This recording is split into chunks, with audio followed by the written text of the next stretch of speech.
Okay, we can get started. Thank you. Perfect.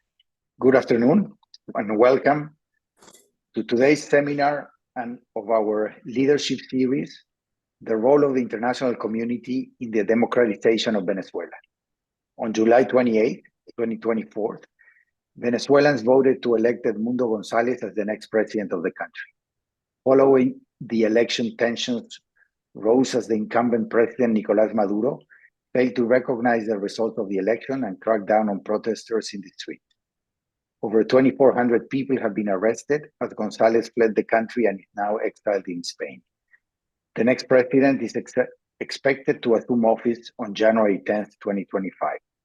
To discuss the current situation in Venezuela, the Georgetown Americas Institute is pleased to host Maria Corina Machado, the head of the Venezuelan opposition, for a conversation on the role of the international community to help democratization process in Venezuela.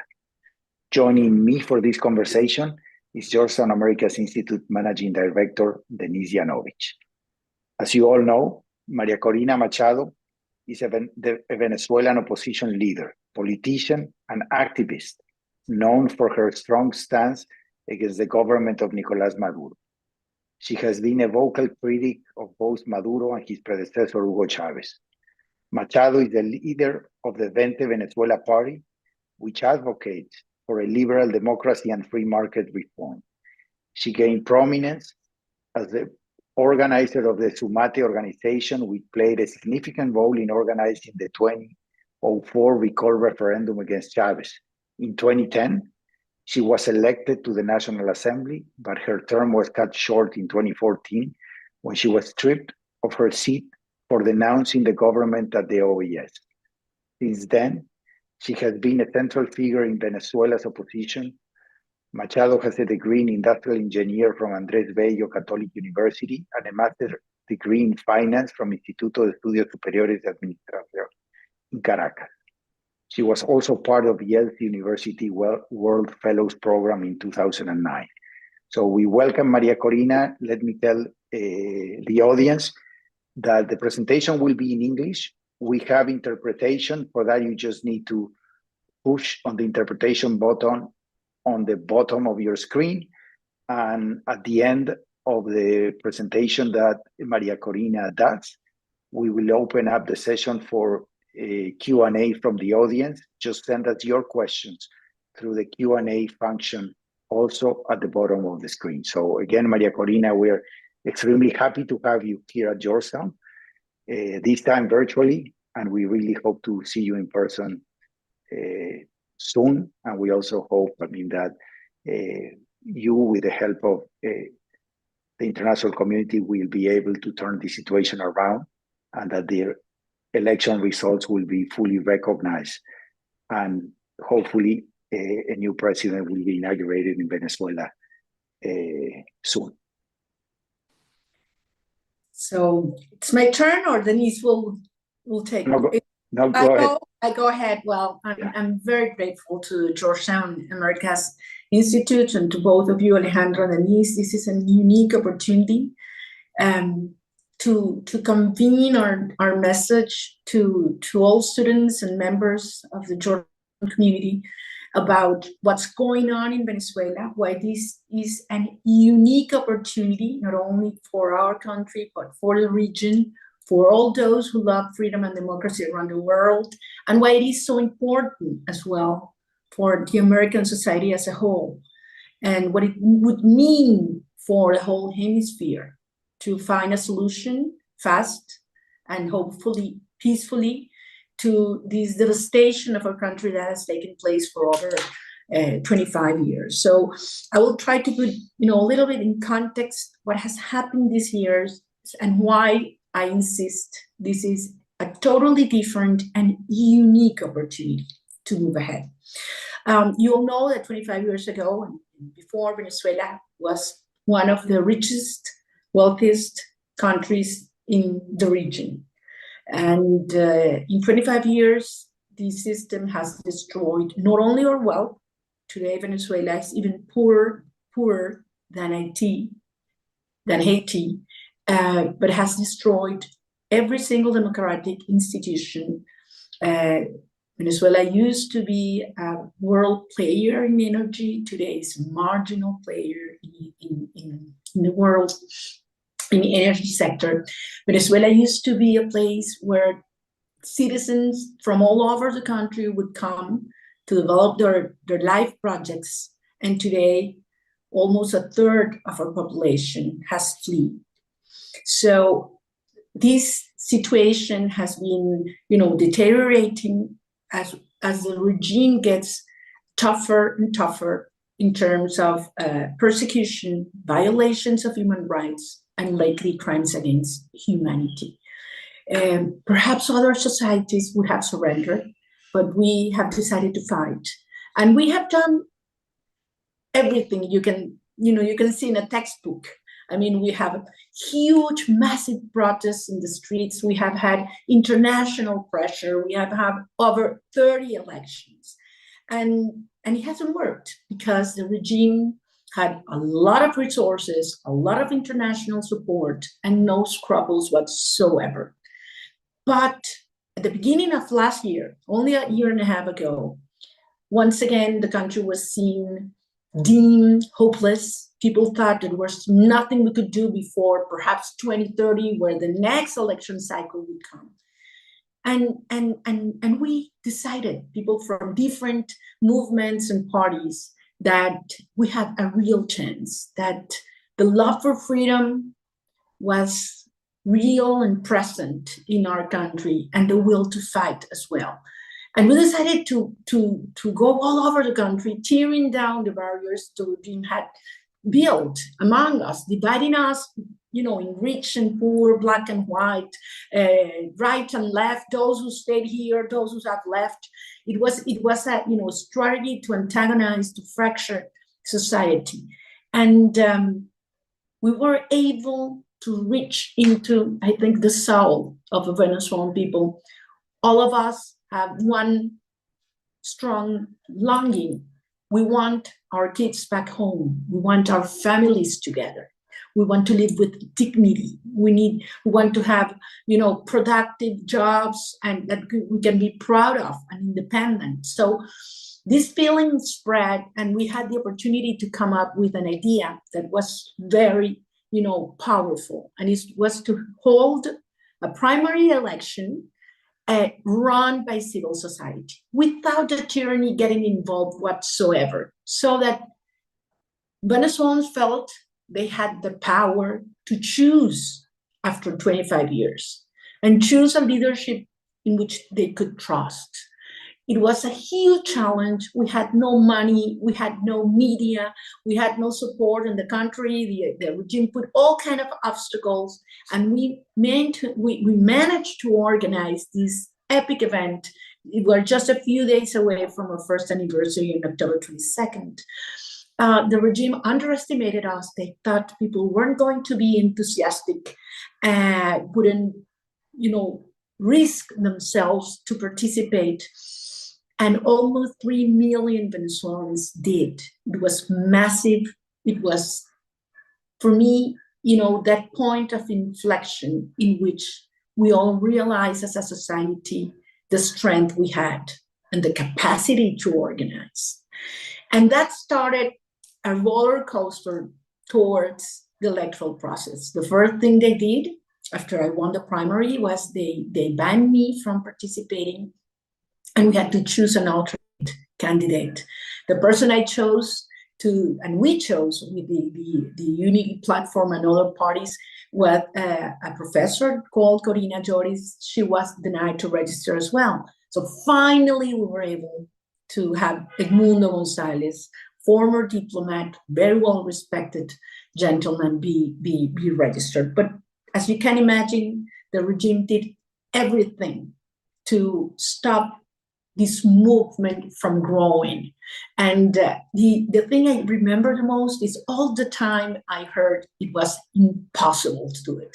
It was impossible to get the country back on our feet again. It was impossible to have the primaries. It was impossible to reach the election with a single candidate. It was impossible to win. We decided to build a unique platform, Never before had it done, because we knew that the regime, of course, was planning to have, flagrant corruption and fraud. And we prepared. We had hundreds of thousands of people trained. We turned what they have done with this, all this electoral engineering into electoral intelligence. We used technology, databases to understand how they had moved people and robbed votes.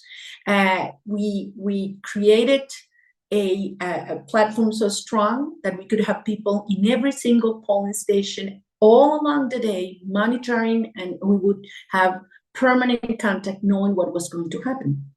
And as I said, this turned into an epic journey. We had no money, we had no resources for publicity, we had no flyers, printed flyers, we had no posters. Everything was done by the people. We carried these huge rallies where tens of thousands of people would go walking because there wasn't transportation, or the regime would cut the gas supply so that we wouldn't have, people could not move around in buses or motorcycles. And at the end of the day came, and over 1 million volunteers displayed all over Venezuela. We managed to have our electoral monitors in 99.7% of the voting stations. The regime ordered them to be expelled, and the community organized helped them come back. And we managed to have the original copies of the tally sheets printed by the electoral machines in our witnesses' hands. They were collected. People risked their lives to get them to special security places where we had managed to have electricity, internet. We have like super sophisticated scanners, and we had them all digitalized around the clock in 24 hours. And we were able to put the proof of our victory on a super robust web page that had over 130 million clicks in the first 24 hours. We had huge attacks from hackers, of course, funded by the regime, but the world could see, and Venezuelans could see, the truth of our landslide victory.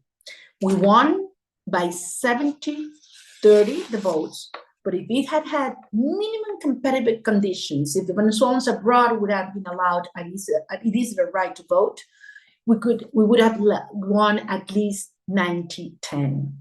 From then on, we've seen Maduro naked, totally delegitimized, deciding to unleash the worst repression wave we've seen in our history. Over 2,500 people have been detained. Most have been accused of terrorism. Over 150 were children, 220 women, just because they were in the streets next day peacefully protesting, or because they were walking in the streets and they found a picture of our campaign in their cell phones. Many of the electoral monitors were searched at their homes. They were taken away, and if they were not, members of their family were.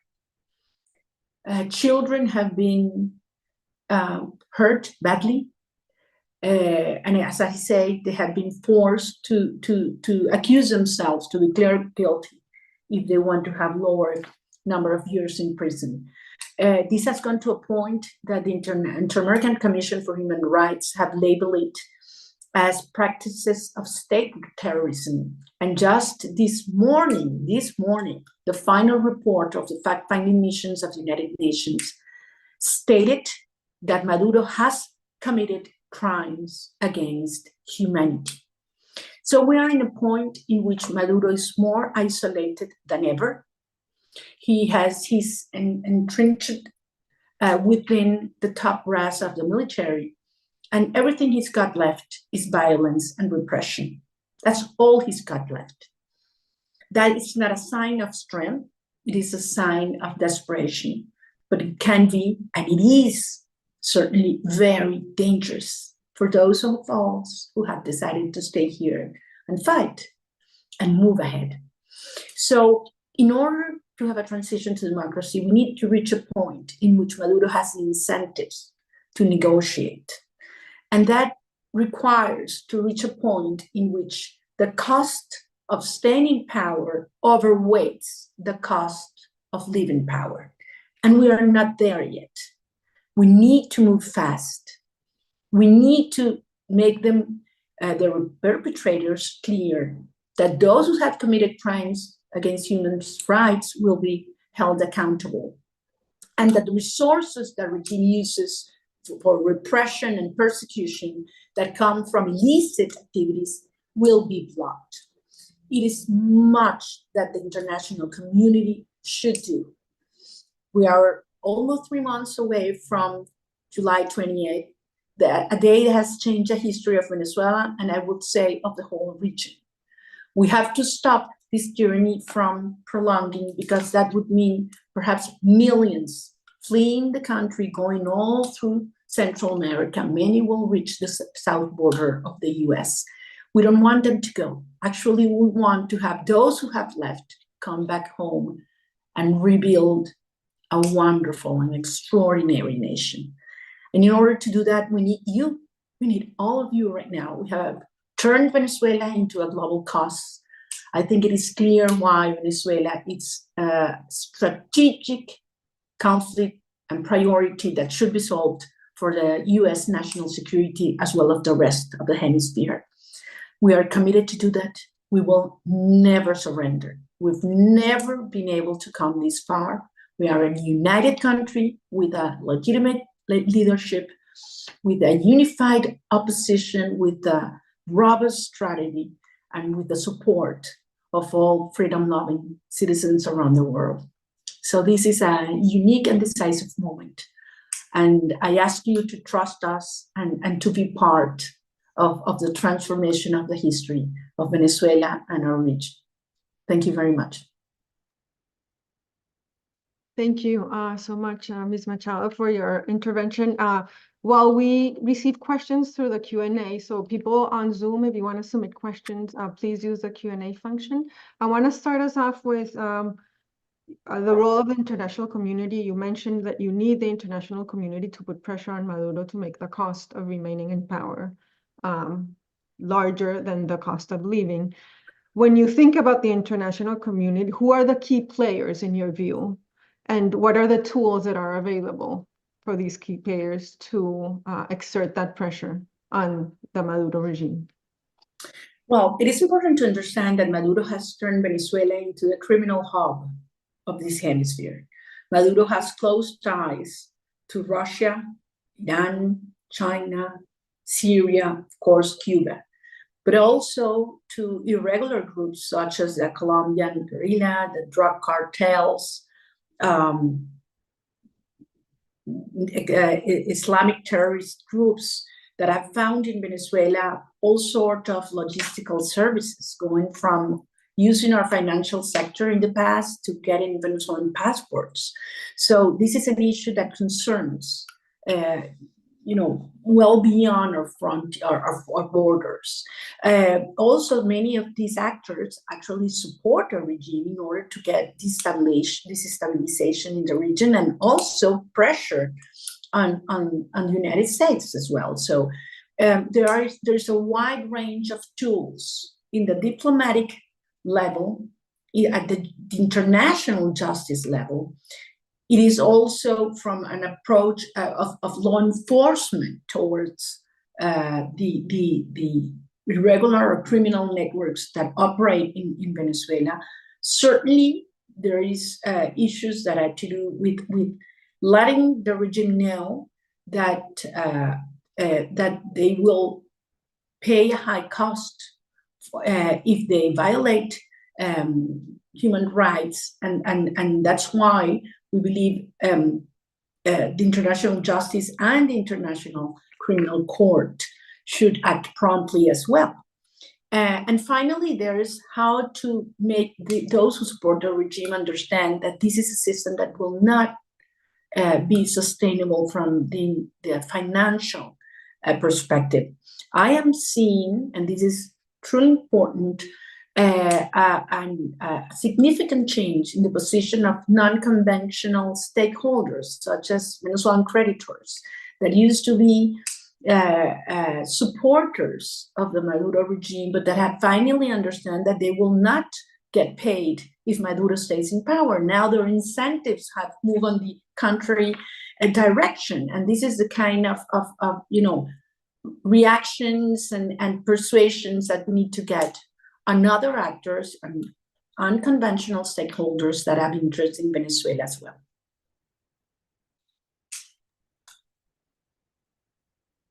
Thanks for that, broad and detailed answer. So maybe thinking of a specific instrument that has been the instrument of choice of the U.S. administration lately in international conflicts, that are economic sanctions. How do you see them? How far can they go? And is there anything on this universe of economic sanctions and actions that the international community needs to take as soon as possible, also to change this balance between benefits and costs, to actually sit the current government in the negotiation table? Yeah, I would say that in that dimension, the regime uses these relations not only to tell their own people that they will have stable income, so not to worry, the world will look the other way around, regardless of what they do in terms of human rights and corruption and drug trafficking and so on, because they will never stop these energy relations from developing in Venezuela. But this has to be seen from other perspectives as well, Alejandro. I mean, let's talk about the serious, important companies, international energy companies that are operating right now in Venezuela. They have to realize that they are in partnership with the most corrupt company in the energy sector in the world, that has been accused of money laundering, even drug trafficking, PDVSA. They have to understand that they are violating Venezuelan constitution and legal framework. The contracts they have signed under La Ley Antibloqueo, I don't think there's a word for antibloqueo in English. You correct me if there is, because this is a concept hard to explain. Bloqueo is what the regime says the international community has done, blocking. So they came up with an unconstitutional law saying that the regime can do whatever they want with our legal framework, with total obscurity, without contracts being even seen by the National Assembly. So that's how these companies are working today in Venezuela. I mean, no one knows the nature of the contracts that have been signed. That violates our constitution. No one knows how much they are paying the regime, how much the government is getting out of their operations, and how much they are producing and even selling. So it is not only a matter of the international community understanding what these resources are used for, but I wonder what these stockholders and stakeholders of this company think about the goodwill and reputation of these organizations. So our message to them is, we want them here. We want them investing and making a lot of resources, a lot of money, big employment for Venezuela, but not like this. Not like this, not under a regime that is corrupt and criminal and is violating, and they are violating Venezuelan laws. Thank you. I'm receiving some questions from the Q&A, and one of them mentioned asked what you think of the position of Colombia and Brazil regarding the current situation in Venezuela. Their position has evolved. There has been pronunciations both by President Petro and President Lula da Silva, but what could they be doing differently to help your cause? Well, I have to be very honest, and I have constant communication with most governments in the region and Europe, and I am very frank with them when I tell them that I was surprised how much they helped us reach the election. And they were eloquent and outspoken at moments in which we feared Maduro would stop the electoral process from moving forward. And when the election took place, believe me, where very few thought the governments of Brazil, Mexico, and Colombia would not recognize the results. And they were pretty clear in terms of that they will not do it unless they have the proofs, unless the regime published the tally sheets, which they haven't done almost 3 months ago, and they will never do. Because if they do, they would give us the proofs of the fraud. We have the original tally sheets. Actually, today, the final report of our technical process was presented at the OAS in Washington, D.C., and the original tally sheets were presented today as well. So I think they have tried to get some communication with Maduro, and perhaps trying to save this possibility of interlocution. They have been prudent in terms of what they know, because everybody knows Edmundo González is a president-elect and that we won by a landslide.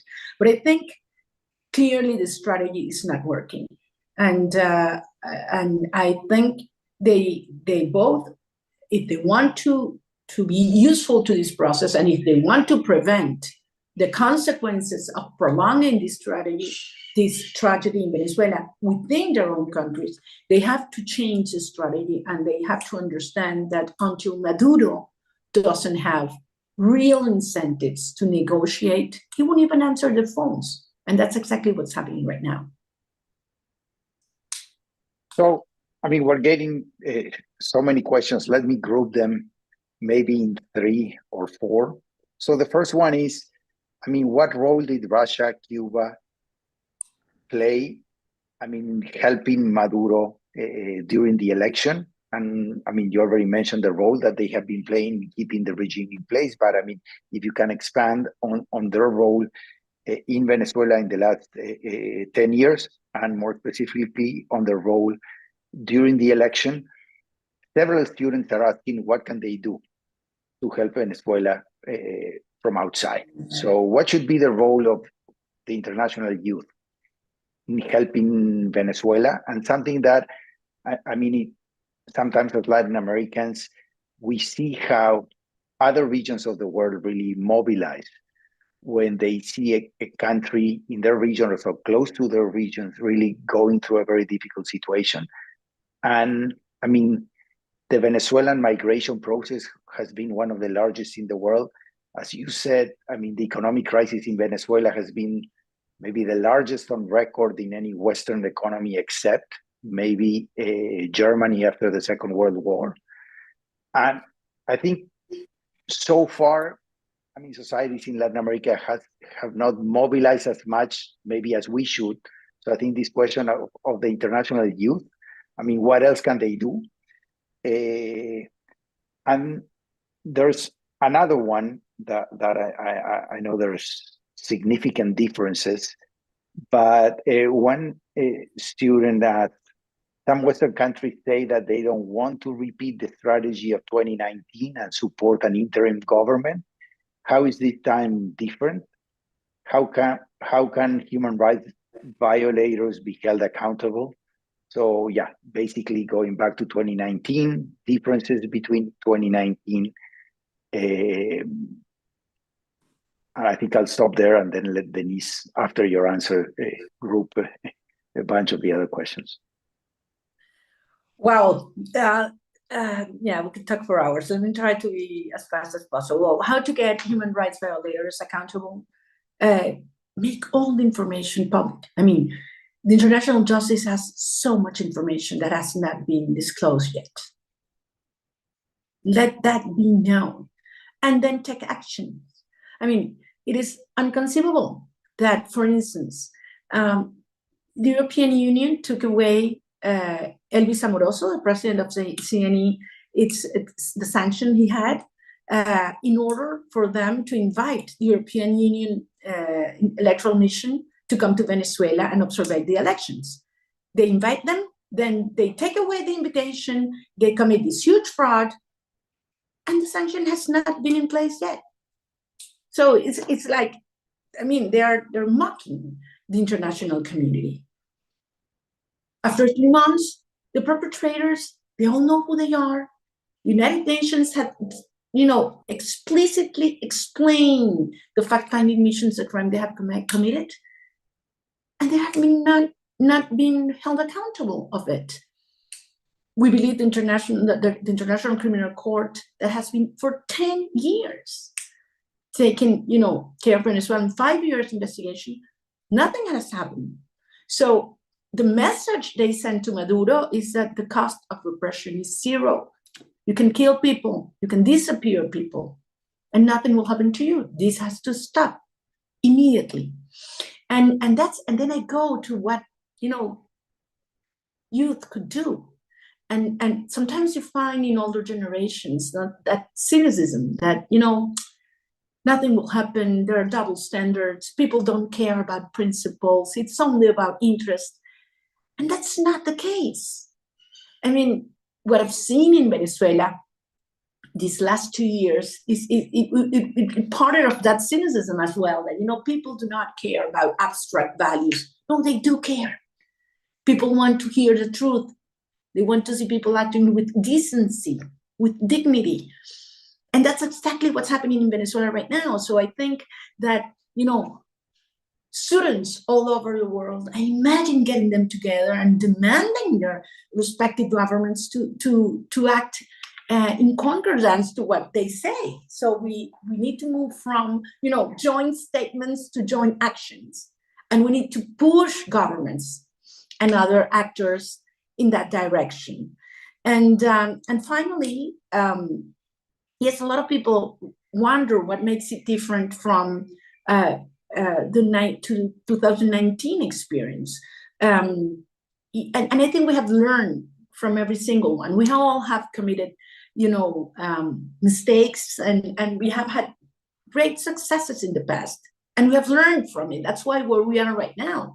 But we are a totally different country today. I mean, we have to understand Maduro and El Chavismo as a movement totally, fell apart. This is a country united as never before. And Maduro is isolated as he has never been in the international community before. And in addition to that, there are real cracks among the system. So this is a moment that we've never had in 25 years. And this is an opportunity that if we lose, we could probably won't have in many years as well. So this is a moment to act. Thank you. I'll group other questions as well. There are several questions in regards to the U.S. election and the U.S. role specifically. One question is, what do you think a President Trump or a President Harris, how would that be different for Venezuela and for your strategy? And are you putting in place different strategies depending on who wins in 3 weeks the U.S. election? And another question is if you think Venezuela has not been such a prominent issue in the U.S. precisely because there's an election going on and people are just paying attention to what's going on in the U.S. and about the U.S.'s role in the oil sector and sanctions specifically towards the oil section. So these are 3 questions around the U.S. and the election. Well, look, I think there are very, very few issues, both domestically and international, in which today you will see agreement on both parties, and one of them is definitely Venezuela. And I mean it. I have permanent contact with senators that are Republican and Democrat, with representatives that are, Democrat and Republican. Almost all initiatives that come from Congress are bipartisan. And when you see the op-eds that have been published in the last hour, it's impressive, because you are seeing, coming together individuals that have had, or all the time have on all other issues opposite opinions. And it is because Venezuela is certainly an issue of national security, as I mentioned before, and I didn't answer the question about Russia. It is obvious that the relations between Maduro and Putin are closer and diverse. They go from, oil to arms, to intelligence, to financial sector, and so on.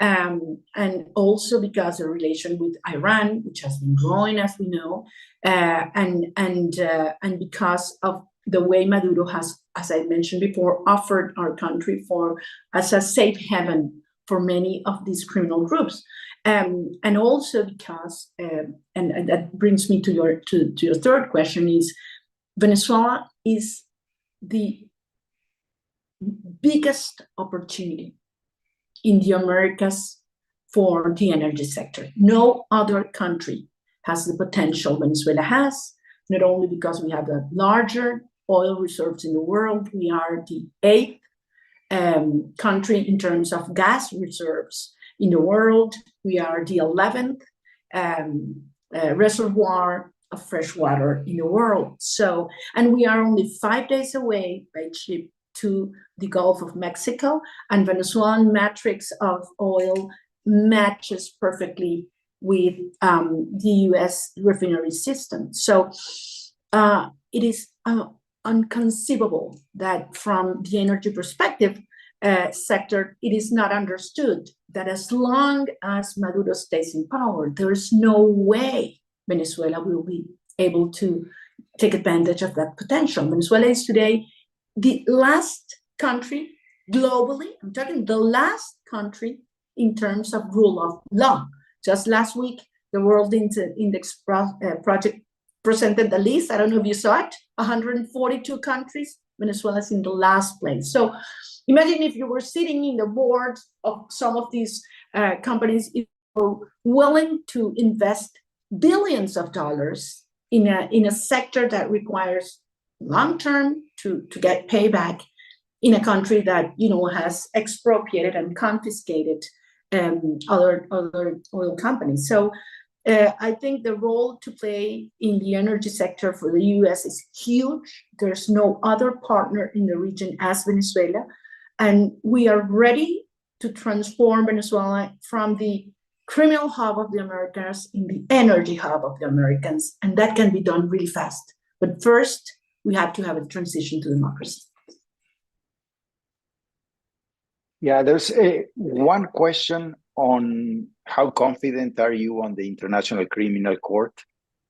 And I mean, the delays that maybe they have had in addressing some of the issues that have been sent to them. Secondly, there's a question on if there's a role for any type of direct intervention for a given country, instead of trying to work through the international community, especially taking into consideration, I mean, that many of these efforts end up being counterproductive and being shown as a foreign influence in domestic matters. And then we're getting, I mean, many messages just showing, I mean, their support again, asking what they can do, what can the Georgetown community do, and yeah, I would say that basically the International Criminal Court issue direct intervention from a big country. I mean, the US, Brazil, etc. And I mean, just a lot of expressions of support. Well, thank you. I believe that we have today a set of conditions, as I said before, that are unique, that could help us move into an orderly and peaceful transition. Never before we've had this, but it needs to have coordinated action of all actors. Of course, the United States is one of our main allies, but it is also Canada. We need Europe united acting, certain Asian countries, and definitely Latin America. And it is quite an achievement to have Latin American countries and governments and presidents such as Gabriel Boric and Javier Milei signing together statements in support of Venezuela. I mean, this is the kind of steps we have been taken that demonstrate that this goes well beyond a discussion at the ideological sphere. I mean, this has to do with the essence of freedom, respect for human rights, and human dignity. And this goes all along the let's say, the ideological spectrum. And we have tried to, and we have managed to maintain it in that dynamic. So I don't think it is we require conventional direct intervention.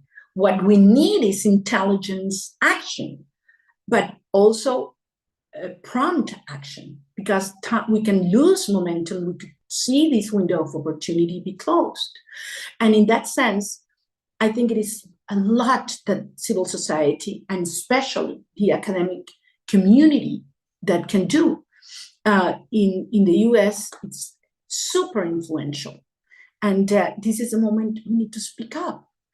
I mean, sometimes I understand that people will say, oh, no, Venezuela again, another time. I mean, we have gone through this so many times.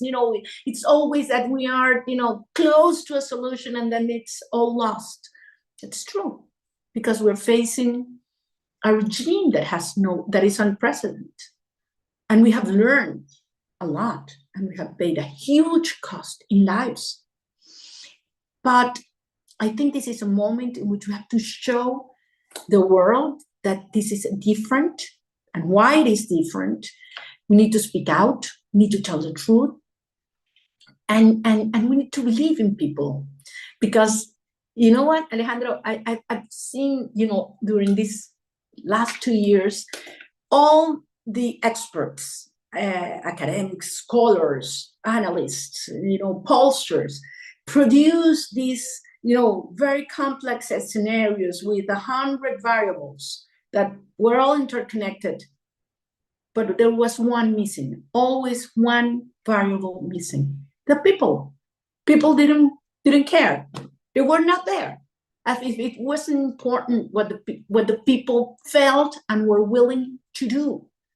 And what we saw in Venezuela is that people were willing to risk their own lives for this opportunity. And we are still willing to do it. It's the will to fight. So when you have a country united with will to fight, and you have this kind of international support, and we make Venezuela a global cause, the regime will understand that their days are counted and that it is in their best interest to sit down and negotiate. But we need to make them feel that every day that goes by, their situation is worse. So they have to move fast to negotiate and accept the terms and certainly the incentives and guarantees that we're willing to give. To echo your message about the people in Venezuela, one of the things that really has felt different this time is the support of the people of Venezuela and their will to enforce the results of the elections. When you saw images of people toppling statues of Hugo Chavez, that was something that had never happened in Venezuela before, or I had never seen those images. And you would think, if you know that there's been fracture in the support to Maduro at the highest levels. He's done some reshuffling of his cabinet in the end of August. Just today, he announced some changes in the top tier of the military. Do you think these are just a demonstration of his power and that's a message he's sending? Or do you think this is due because there's a fracture in the top tiers of the support that he's receiving? Well, as I said before, I have no doubt that middle and lower ranks in the police, in the military, even the judiciary, are certainly with us. I have no doubt. We wouldn't have been able to collect our intelligence if it wasn't because of the support and the cooperation we got from El Plan República, which is the operation organized by the military to protect the elections.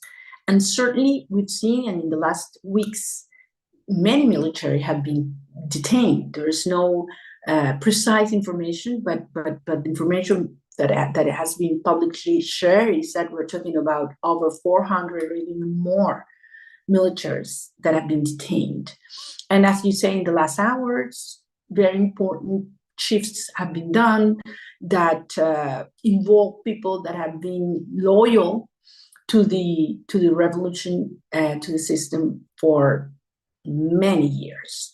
I do not want to get into speculation because this is a serious issue, and I think no one has all the information, but I have no doubt that what we're seeing are signs of the weakness this system has.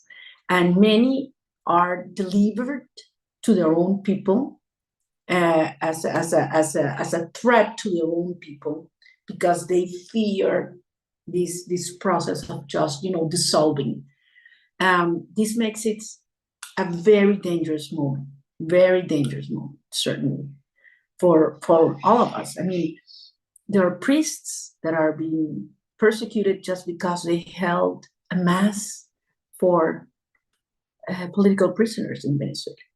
There is no one single journalist who is willing to speak out the truth of repression if they are here in Venezuela. And many that are abroad also silence themselves and censor themselves because they have family in Venezuela.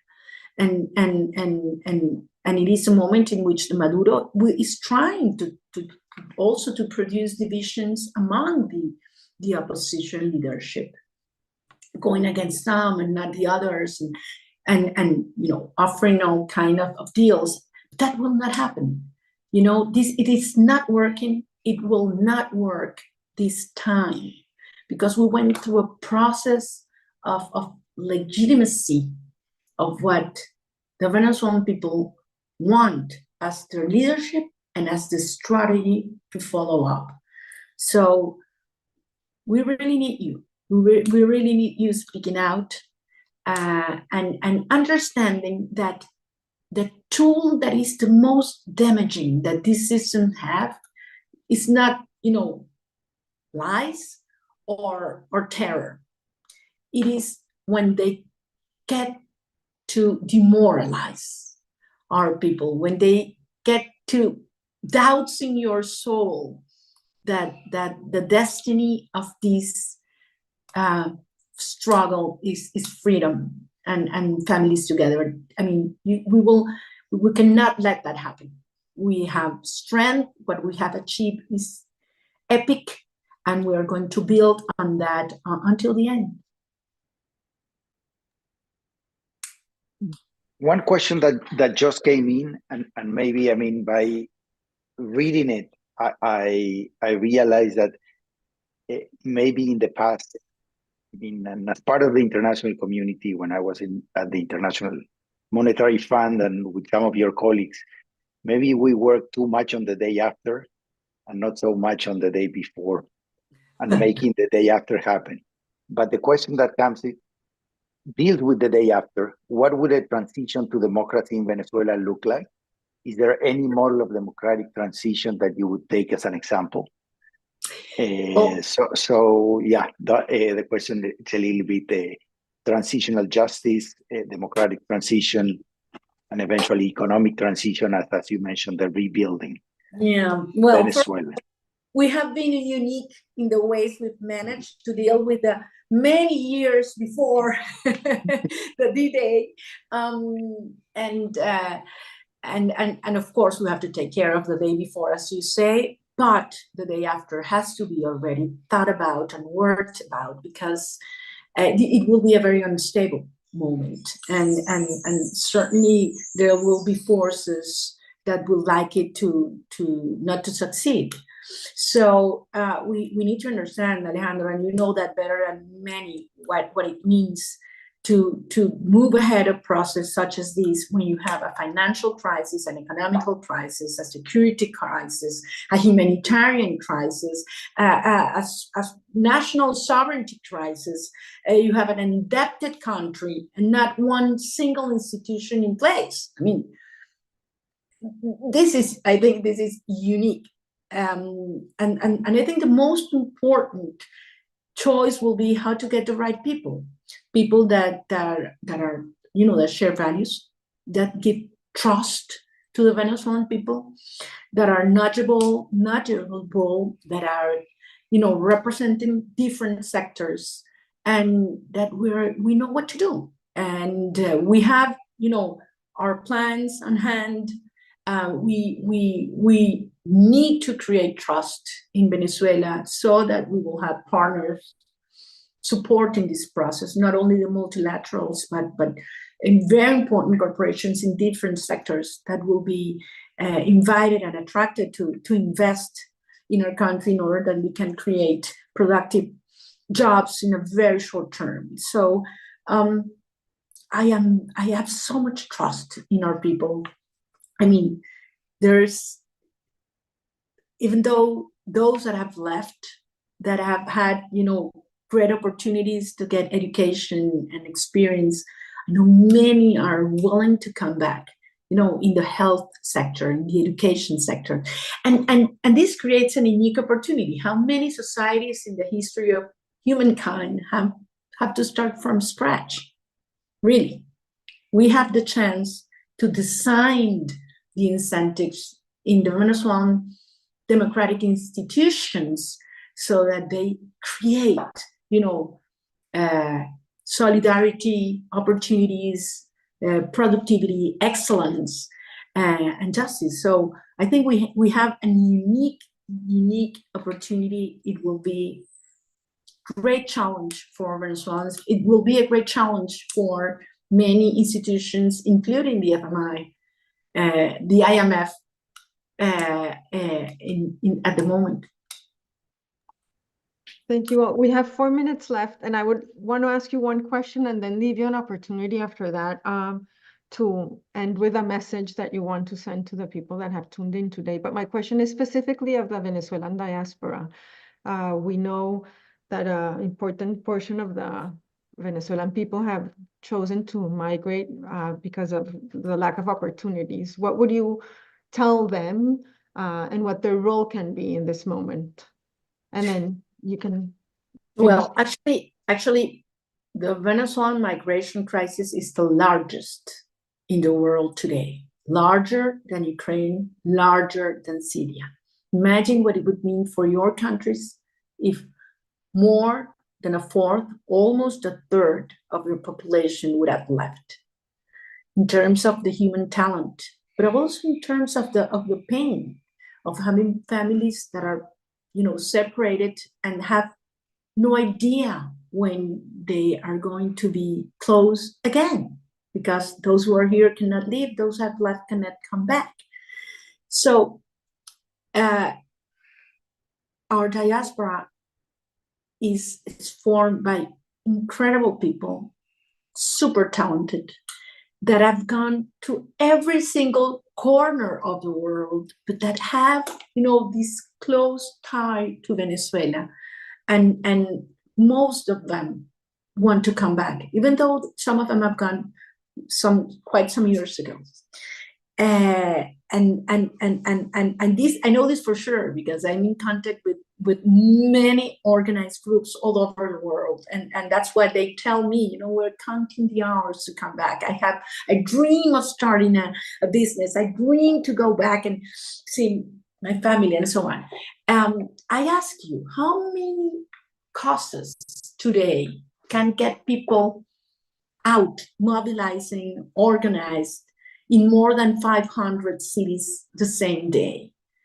Not many. Venezuela is one of them. We have done it recently, since July 28th. And they are today, our diaspora, perhaps one of the most important forces we have. It is very difficult for Venezuelans to go out and protest in Venezuela at this moment, but outside, it has been done. We are censored. The social networks have been many interrupted, as well as the internet. But the information goes and flows because of them, not only around the world. They bring it back to their families. So they have been our voice. And I think at this moment, they are assuming new roles in order to get the important stakeholders, conventional and non-conventional, to do what they should at this moment. We are right now 87 days away of January the 10th. And when I'm asked, what could you do if Maduro stayed in power? I say, that's a wrong question. What can you do in order to have Edmundo Gonzalez sworn in as it was mandated by the Venezuelan popular will and votes? So this is a moment in which every one of us has to ask, what else can I do? And many things will come up, and great strength is building. So I ask you to trust, what peoples and society can do when they decide to be free. And what they move is as strong as a love for their family and for freedom. And that's exactly what is going on in Venezuela right now. So please be your voices. Please be active. Please speak out. Please dig into what's really happening. And please help us press all those that ought to act and go from joint statements to joint actions, because this is a time to do it. And I know we will meet soon here in a liberated country. Thank you very much. Thank you very much to you. To making the time to speak with us and with the Georgetown community. And thanks for all the work you're doing. And we will be here to support your efforts in any way we can. So we hope we can host you again whenever you think it's important for us to open this channel. And we hope to see you in Washington, representing Venezuelan society in its quest to rebuild its country. And we look forward to that day. And we look forward to seeing you here in Washington, D.C. very soon. Thank you very much. Thank you all.